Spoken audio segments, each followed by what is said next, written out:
Breadbox Media programming is brought to you by... Hello, this is international Catholic singer Anna Nuzzo, inviting you to join me and Father Dan Cambra of the Marian Fathers on a select international tour's Divine Mercy pilgrimage to Poland and the Czech Republic. It takes place in September of 2019, and we would love for you to join us. For more information, go to my website, annanuzzo.com. Thank you, and God bless.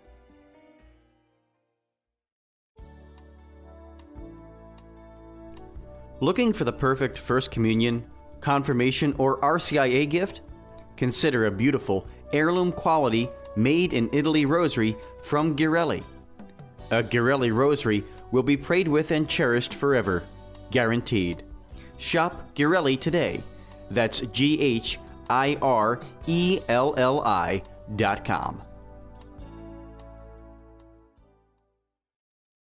Introducing the redesigned CatholicSingles.com, featuring new ways that put the spotlight on the person and their faith, not just a profile picture. For the past 20 years, faithful Catholics have used CatholicSingles.com, and the reimagined CatholicSingles.com website is ready to help single Catholics take the next step in sharing meaningful relationships with other faithful Catholics. Remember, CatholicSingles.com for faith, fellowship, and love.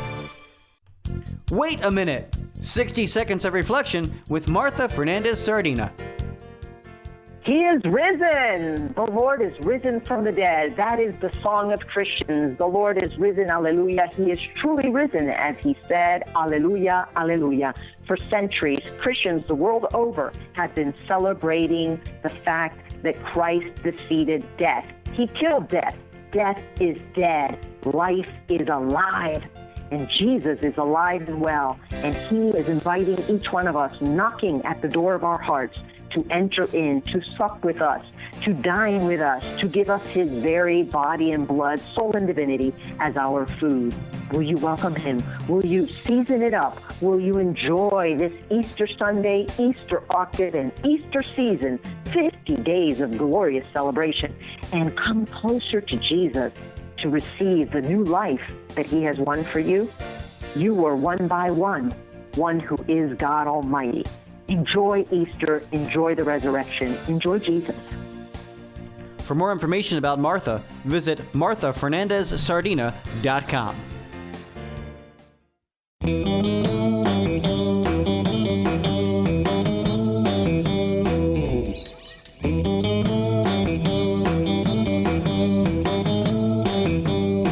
Hey everybody, and welcome back to another episode of Lisa, Hendey and Friends. I'm really excited about this week's show.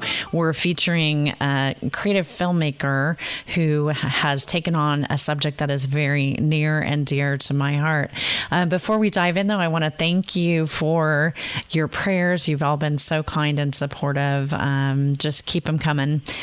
Family situations are challenging right now, and I'm just really, really, truly grateful for the outpouring of prayers for our family. Our guest on today's show is actually the director of a documentary film that will be opening in selected cities on April 26th and then nationwide on May 3rd.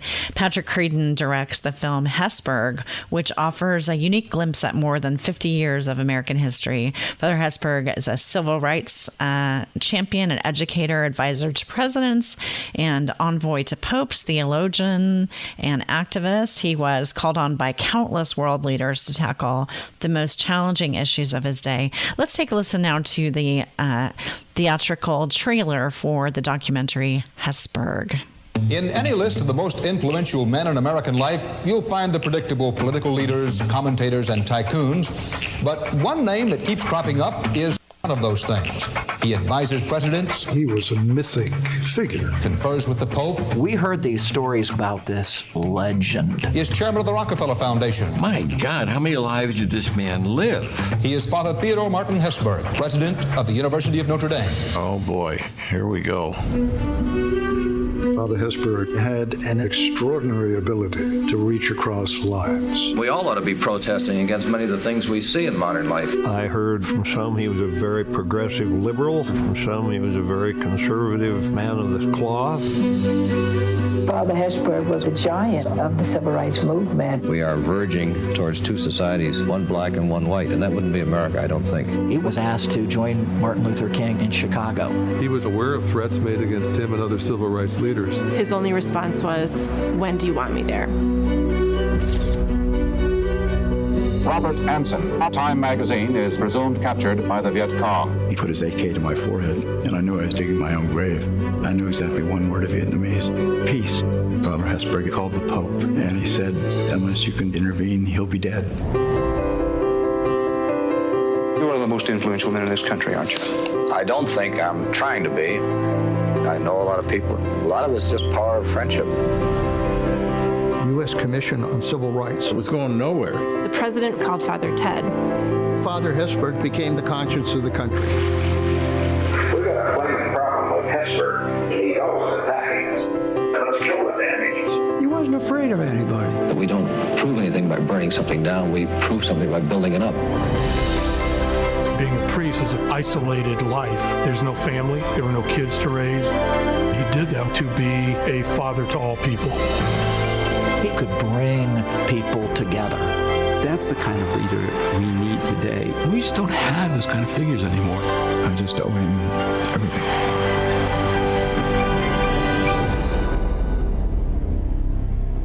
Well, next up on the podcast, I'm very excited to welcome a guest with whom I think I share some things in common. And I'm so really super psyched to have this conversation with Patrick Creadon, who is the director of a new documentary, which will be opening in theaters, selective theaters on April 26th, and then nationwide, Hesburgh, which is the amazing documentary of a person who should be well known to many of our listeners, Reverend Theodore Hesburgh, Holy Cross priest and long-term president of the University of Notre Dame. Welcome to the show, Patrick. So great to have you on.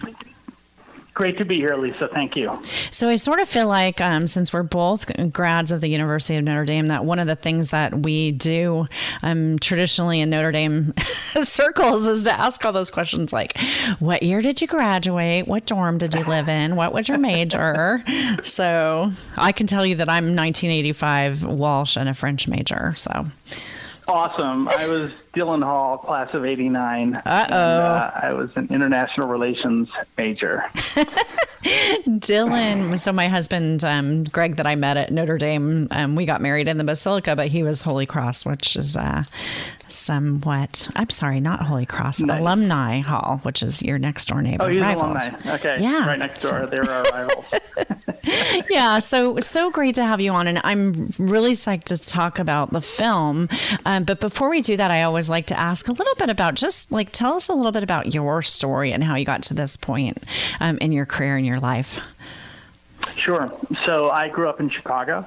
I was a big fan of public television, and I did a little bit of modeling and acting when I was a little kid, growing up in Chicago, like McDonald's commercials and things like that. And at a very young age, I kind of fell in love with this idea of storytelling and filmmaking. And I also decided really early on that I thought it would be really interesting to be one of the people behind the camera. So really, when I was about 7 or 8 years old, this idea came to me that, I wanted to tell stories and I wanted to work in the world of filmmaking. I was also a big fan of 60 Minutes, and I was a big fan of public television. Always loved nonfiction, storytelling, loved the New York Times. And I just sort of put those two things together. And, right out of the gate, right as soon as I graduated from college, I got a job at the local PBS station in Chicago called WTTW. A few years later, I went to grad school at the American Film Institute in Los Angeles. I ended up meeting my wife out here. She's also a fellow Chicagoan. and we met out here, and we've been here ever since. We have 3 daughters, and Christine and I are a filmmaking team. We've done 7 feature-length films over the past 12 years. Probably our most well-known film is a movie called Wordplay, which was about the New York Times crossword puzzle. That was a big hit back in 2006. We also did an ESPN 30 for 30 sports film about Notre Dame football called Catholics versus Convicts, which profiled the 1988 Notre Dame versus Miami college football game. And that was a great project. I got to meet a lot of the Miami players and coaches and Notre Dame players and coaches. Many of the players were my classmates at the time. And that was a really, really well-known and a very successful project we did a few years ago. And making that film is kind of what led us to making Hesburgh. I spent quite a bit of time on campus when I was making that ESPN film. And Father Ted had recently died. He died in 2015. And I sort of, if you kind of are in the Notre Dame community, or even vaguely familiar with Notre Dame, the name Father Ted Hesburgh is probably familiar to you. And it was a story, we knew it was going to be a big, very satisfying kind of American story about this Catholic priest who made the world a better place. I can tell you we had no idea the size and scope and influence that Father Ted had during his lifetime. Well, the project is absolutely phenomenal in terms of its scope, and I can't wait to dive into some of the particular people that you talked to along the way. Before we do that, I want to give a shout out to your wife, Christine O'Malley, your producer, or listed as producer on Hesburgh. And I just want to know, kind of, you gave us a little bit of a backdrop, but with the timing of this and coming sort of following his passing, which was a passing felt around the world, literally, by the Notre Dame family and so many other people. What kind of access, or when you choose to do a project like this, a documentary film, I noted that you had lots of people involved in the film, like Father Jenkins and other members of administration. So how do you approach a project like that? Do you initially go to the university and say, this is what we have in mind, and we'd like to work with you on it, or is independence important in a documentary? Well, that's a great question. I would say that's a fundamental question when you make documentary films. We have always only made films where we have independence, creative independence, and we do not, we don't do films for hire, if you want to call it that way, or use those terms. Because I think the story, first of all, I think the story suffers and gets watered down. And secondly, the audiences are too smart for that. The audiences can smell a puff piece from a mile away. So we went to the university and said, we would like to do a story about Father Ted. We would like full access to his archives and the university archives, and we want to interview, a whole group of people in the Notre Dame community. Like you said, Father Jenkins, our current president, Father Hesburgh's family members, many of whom are in the film, and a whole bunch of folks. And they said, that sounds great. I think they understood that we had to be independent. We did not take one penny from the school to make the movie. We raised the movie. We raised all the money to make the film independently, and so it was an independent effort. Now, that said, I went to Notre Dame, right, and I'm very familiar with the subject, but I didn't really let that affect the story that we were telling. I sort of hold our the journalistic integrity of what we're doing is as important to me as it would be for someone who's writing for the Wall Street Journal or writing for the New York Times or the Chicago Tribune or you name it, NPR, et cetera. We if you don't have that independence, I don't think you have anything, frankly. And that's significant when you're talking about Notre Dame, because so many people know, it's sort of, there's always one degree of separation to Notre Dame. Somebody always knows someone who went there. And if you know us, you know that we are very devoted to, most of us are very devoted to our alma mater, despite the fact that we believe, the university is imperfect as any institution is. This is not, definitely when you go in to see Hesburgh, you will not be treated to sort of the rah-rah Notre Dame kind of thing that maybe you're expecting. It's a very intellectual look at a historical figure who has political impact, faith impact, and so it's really interesting how the story plays out. I want to ask you about the decision that you made to use an element of storytelling, kind of first-person narration, and how that, how you decided to do that. And I didn't know who voices the narration for Father Ted. Say a little bit about that choice as a filmmaker. Yeah, that's a great question. We had hours and hours of Father Ted speaking and interviews with him, et cetera. So we probably could have used the actual audio of him speaking. The problem is he was giving an interview. He wasn't narrating a film or telling a story, so to speak. So what we did instead was we found an extremely talented actor by the name of Maurice LaMarche.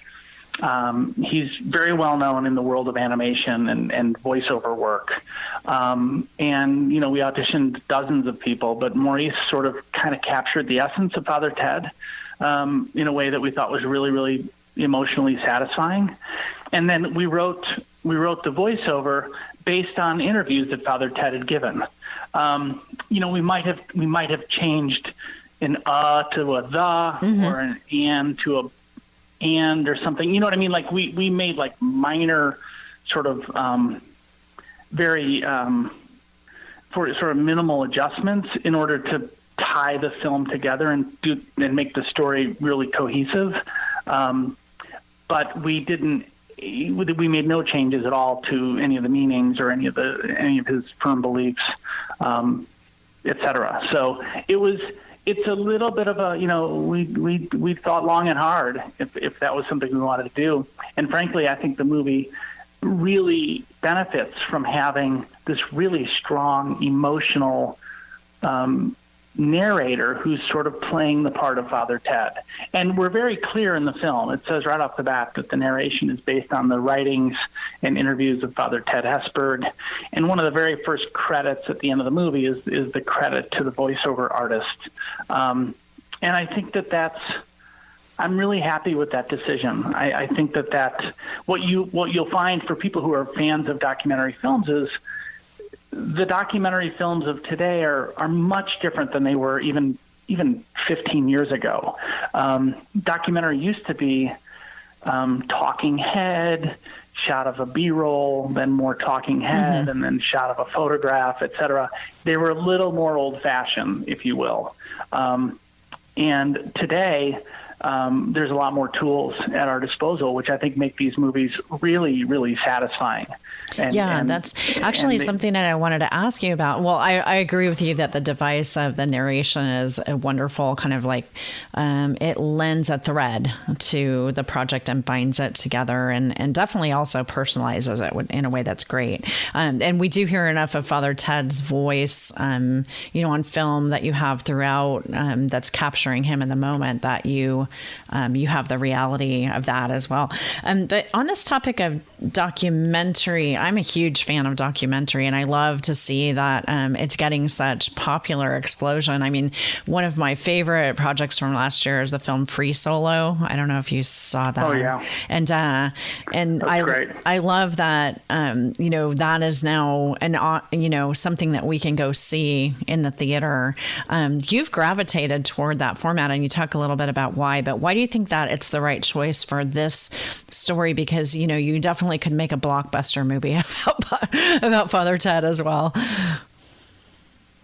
So gravitating toward documentary format, towards documentary. Yeah. Yeah. Gosh, that's a good question. I've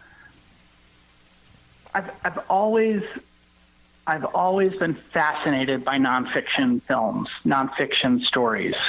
To me, a story that's based on a true story or is a true story, like a documentary film, it just has a tremendous advantage that a narrative film really doesn't have. Now, obviously, I love movies like Star Wars and things like that Jaws, movies that are made up, they're fictional. But when I think of like Ken Burns's work, like the Civil War, for example, or I think about the work of somebody like Errol Morris, who did a great movie called The Fog of War, about the Vietnam War, or I think of movies like Free Solo, like you mentioned, or the Mr. Rogers film that came out last year. There's something, it gives me goosebumps. There's something about really taking a deep dive on a real story and a real human being and examining their life in great detail that narrative films can never, ever touch. And I think what we've seen, I've been making documentary films now for 30 years, believe it or not. I got out of school, as I mentioned, in 1989. This is my 30th year of doing this. Documentaries have come a very, very long way from where they were when I started. People use recreation, they use animation, they use voiceover, they use great music, all sorts of, countless sort of new tricks that we didn't necessarily have years ago. And I think that's exactly why the audience for nonfiction continues to grow, because this is no longer something like the green vegetable of filmmaking, if you will, the healthy food, healthy eating. Documentaries can be every bit as fascinating and as entertaining as a narrative film. And I think I will tell you, there's one thing about Hesburgh that was really surprising to us. We really didn't know what we had with this film until we had our world premiere. This was back in June. We had a world premiere in Washington, D.C. at a very prestigious film festival, the American Film Institute's Documentary Film Festival. They host it every year in Washington. We had no idea what kind of feedback we would get from a general audience when we showed the movie. And there was a film critic who interviewed me shortly before the screening. She had seen the film the night before, and she wanted, she was doing a story about our film. And she said, I have to tell you, I was not raised in the Catholic tradition. I'm Jewish. I didn't know anything about Father Hesburgh, never even heard his name before. And I found myself crying through huge chunks of the movie. It was extremely emotional to me. And I asked her like specifically what it was that she found so emotional. And she paused for a minute, thought about it, and said, "It's his kindness." Wow. He was an extraordinarily influential man on the planet for about 50 years. Like one of the great, like the guy behind the scenes who's getting things done and doing the right things to make the world a better place. And yet his secret weapon, maybe other than his faith, which was central to his life, but I think his secret weapon was his kindness. Well, you see that you see that play out in the relationships that are, shown in the film. Absolutely. And at so many levels, he connected with people who were outside of his immediate sphere of, faith background or logistical background, not to mention, his huge political impact. But there are two relationships that I think of that might have touched a woman like the critic that you're mentioning, and that's his relationship with Ann Landers, Epi, and also, a fellow member of the Civil Rights Commission who is, it was the gentleman who was a board member at the University of Notre Dame, the Board of Trustees. And it shows that Father Ted did reach outside of kind of the safe circles often, and that makes a difference. Yeah. I mean, I definitely think that there's something about Father Ted Hesburgh that that I don't think anyone can deny. He walked the walk. You know, he was first and foremost, he was a priest. It was central to his identity. I think second to that, he was an educator. So for 35 years, he was the president of the University of Notre Dame. Luckily, he had an executive vice president, basically his right-hand man, a guy named Father Ned Joyce. Father Ned was kind of, people refer to him as like, he was like the inside guy. He was the guy on campus really making sure that the trains ran on time and that everything on campus was functioning properly. Father Ted, kind of the outside guy. Father Ted spent a huge part of his time as president away from campus. And I think the reason he did that was because he wanted to be an example to the students and said, you know, saying, you're getting a great education here at Notre Dame, but now we want you to take this education and go out in the world and do something and do the right thing in your daily activities. Do what you can to help people in need. Do what you can to help advance people in their struggles, whatever those struggles may be. And Father Ted did that.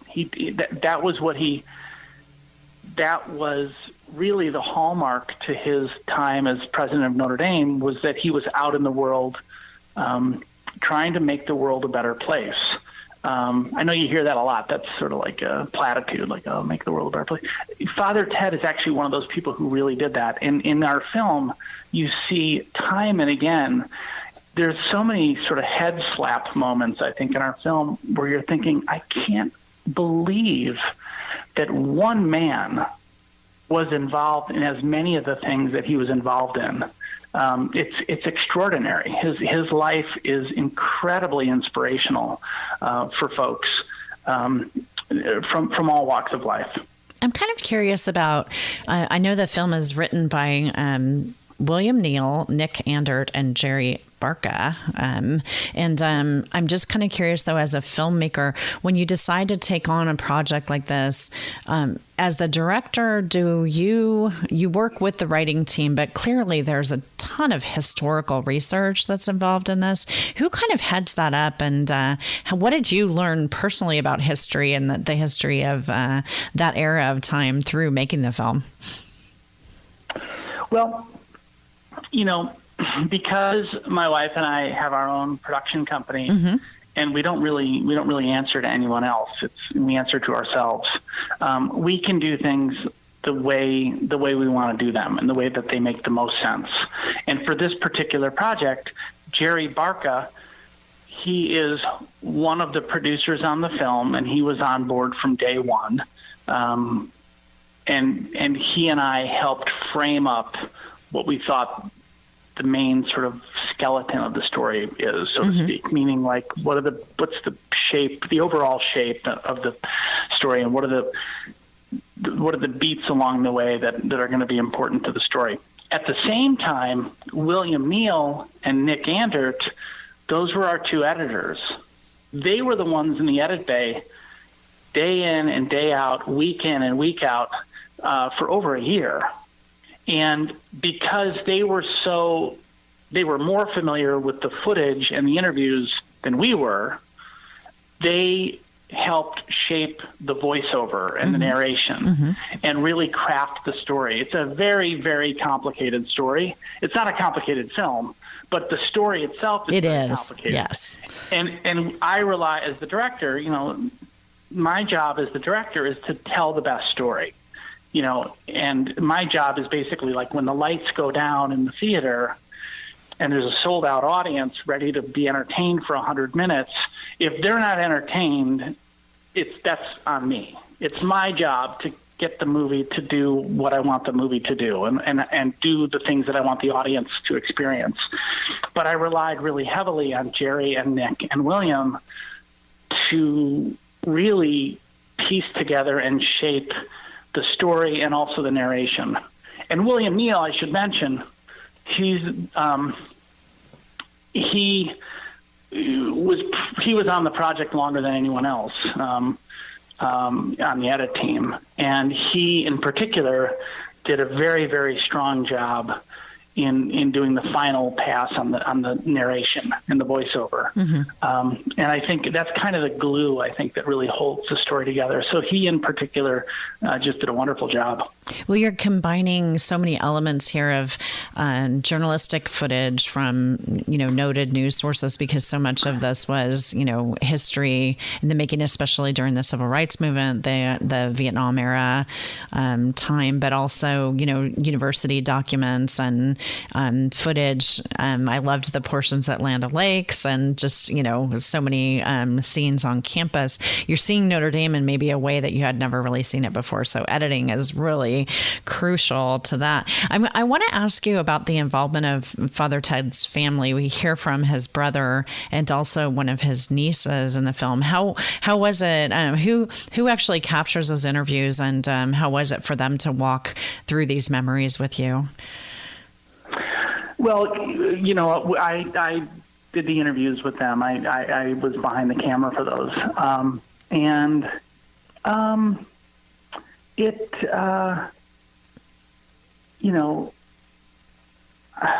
I think that when I sat down with Jim Hesburgh, who is 80, I think he was 85 when I sat down with him, and Jim's still doing great. He's got a lot of energy, and he's a great guy. But sitting down with Jim Hesburgh, you kind of realize, this is a person who knows more about Father Ted than I'll ever know. I could do 10 years worth of research, and I'm not going to know as much as his brother did. Yet at the same time, I think Jim sat there across the room from me during the interview and realized right away we had done our homework. Right. I mean, my team and I really rose to the occasion and knew that this film really has to stand up to his legacy and perhaps even enhance and further his legacy. And so this is the kind of interview that I would spend a month preparing for. And in fact, after Jim Hesburgh saw the film about a year later, we showed him kind of a rough cut, maybe a little further along than a rough cut. He thanked me for doing this for his brother. And he said, there are so many things in this film that I had no idea my brother was a part of. He said, I learned a lot watching your movie, and this means a tremendous amount to me. So for me and for my team, that is equally as important or even more important than getting a good review from someone who didn't know Father Ted. Right. To have his brother or his niece turn to me and say, you did it. You captured this man with your film. That, to me, is what we always aim to achieve, and I think that's what we've done with Hesburgh. So one note that I'll make that I was actually really happy about personally is that you don't shy away from some of the more challenging chapters of the university. And one of them happened in recent years. And while Father Ted wasn't peripheral to the decision, you highlight the visit of President Obama to campus and, that moment through the prism of what it meant to Father Hesburgh for the first president, the first African American or Black president to be on campus, and how that, having seen it through the prism of all the work that he'd done in the Civil Rights Movement, to have this moment, really fabulous. And yet you also show the difficulty of that moment for the university and some of those who were opposed to the decision. How was it? How did you decide to handle that particular aspect of the film? Yeah. When Father Ted was, I think he was around, I want to just do my math really quickly. I think he was around 92 years old, I believe. That was the year that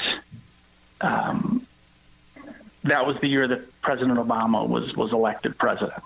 And because Father Ted was so instrumental in the Commission on Civil Rights, in fact, he was the chairman of the Commission on Civil Rights. There's only 6 people on the whole commission. So, I mean, those are pretty big positions. Because Father Ted was so instrumental in advancing the rights of all Americans, not just African Americans, but all Americans, we felt that President Obama's visit to Notre Dame in 2009 was a very important moment, partly because there was a lot of controversy surrounding his visit. I think the students and I think a lot of the faculty were thrilled that President Obama is coming to Notre Dame only months after being inaugurated, and he's going to speak to the graduating class. That was a big deal. However, for people who are very active in the Right to Life movement, or the pro-life movement, let's say, they saw this as an opportunity to protest President Obama and legislation in our country that they don't agree with. And in some ways, I feel like even though Father Ted was no longer president of the university, he was the president emeritus. You know, I mean, he was certainly the most important of elder statesmen at Notre Dame when this visit occurred. And the president at the time, Father John Jenkins, he found himself in the middle of a firestorm. It was a national news story for weeks, whether or not Obama was actually going to visit or whether the visit would be blocked by people who felt this was inappropriate, et cetera. And Father Ted put an end to it very quickly. He said, look, because we are a university, we want to welcome people with differing viewpoints as ours. And not only that, I think for Father Ted, it meant a lot to see an African-American become president of the United States. There was a lot going on that day, the day Obama came to visit Notre Dame. And I think in a way, you know, look, you either are committed to tolerance or intolerance. You're either committed to love or hate. You're either committed to, sort of making peace with your neighbor or being at war with your neighbor. Father Ted never let anyone who had any opinion different from his stand in the way of making a friendship and finding common ground. That is a defining characteristic of who Father Ted was. And I think when you look around our society at the moment, especially amongst our political leaders, I think we've lost that. I think we have forgotten the importance and the value in kindness and decency. And until we get back to that, I don't know how we are going to break through the sort of dysfunctional government that we find ourselves being ruled by.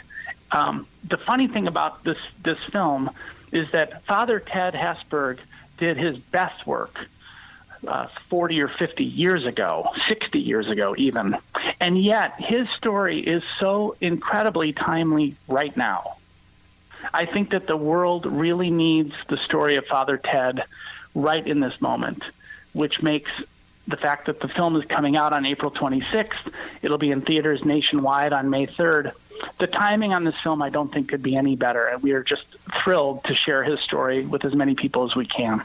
Well, it's I agree with you that the handling of that particular moment in his history was one of my favorites. But I have to ask you my last question, which relates to really part of the film that I was most touched by, and that's in the very kind of closing moments. You feature Father Ted's caregiver and her relationship with him. Can you say a little bit more about that choice and what she brings to the film? Yeah, there was a woman named Amivi. She was born in Africa. I believe she was born in Ghana. I have to actually double check that. But she was really one of Father Ted's best friends at the end of his life because she saw him every day. she was his caregiver at the Holy Cross House, which is where the retired priests spend their final chapter of their life. And there's something about their friendship that I found very moving. This is a woman who was born on the other side of the ocean, in a very different place than South Bend, Indiana, a very different place than America. And yet she was also raised in the Catholic tradition. And on Father Ted's final day, would prove to be his final day here on Earth, she got him dressed like she always did. She took him to Mass, which she always did. He went to Mass every single day, said Mass every single day, until his final day. And then later on in the day, he started to really go. You could tell it was going to be his last day, and his health was declining very rapidly. And he asked for her. So she went to his bedside. He was pretty much blind at this point. He really couldn't see in his final year or two. But he asked for Amivi. He held her hand, and he asked for them to say the rosary together. So the two of them sat there and said the rosary in French. Father Ted spoke French. They said the rosary in French, holding hands. His family was there in the room as well, but Amivi was right at his bedside. And then, after that was over, he said to her, Amivi, what do I do now? And she said, I get a little emotional thinking about it, but she said, now you close your eyes and wake up in heaven. Yeah. That's why the critic was emotional too in watching it. And what I love about that is, in that moment between the two of them, the connection that they had, despite their differences, but the connection that those two human beings had, that's the world that I want to live in. Amen. I think we found ourselves in a world where there's a lot more hatred than there is love, and there's a lot more misunderstanding than there is, kindness and forgiveness and understanding of each other. And Father Ted was an example, and those around him were examples of the value in connecting with each other. And I think that's maybe the best moment in the film. Well, they're in a film filled with many wonderful moments. I have to say that was absolutely one of my favorites. The name of the film again is Hesburgh. This will be opening in selected cities on April 26th and then nationwide on May 3rd. Patrick Creadon, such a delight to have the opportunity to speak with you. I'm so grateful for the body of your work, but especially for Hesburgh. Thank you. Thank you so much, Lisa. It's been a pleasure. And I needed a good cry. Well, again, big thanks to Patrick Creadon. I have to also throw a shout out to his partner in the film, Christine O'Malley. I'm just really excited for everyone to see Hesburgh, to hear your comments on the film. And really, I think it's just a remarkable documentary that will definitely open lots of great conversations. So let me know what you think of it when you have a chance to see it. We're definitely going to have links over in our show notes at lisahendey.com and at Breadbox Media for you to find information on how to get tickets for Hesburgh, opening nationwide on May 3rd. As we round out this week's show, I'm going to ask you, as I often do, for your feedback. You can leave me a star rating or a review over at iTunes or wherever you listen to the show. Definitely pay a visit to breadboxmedia.com, my podcasting home, where you can find all kinds of other great shows. And let me know who you'd like to hear on the show. I'm always looking for guests. And as usual, lately, I'll ask for your prayers for our family. And I promise to keep you in mind. Until next time, have a great week, everybody. God bless. See you next time.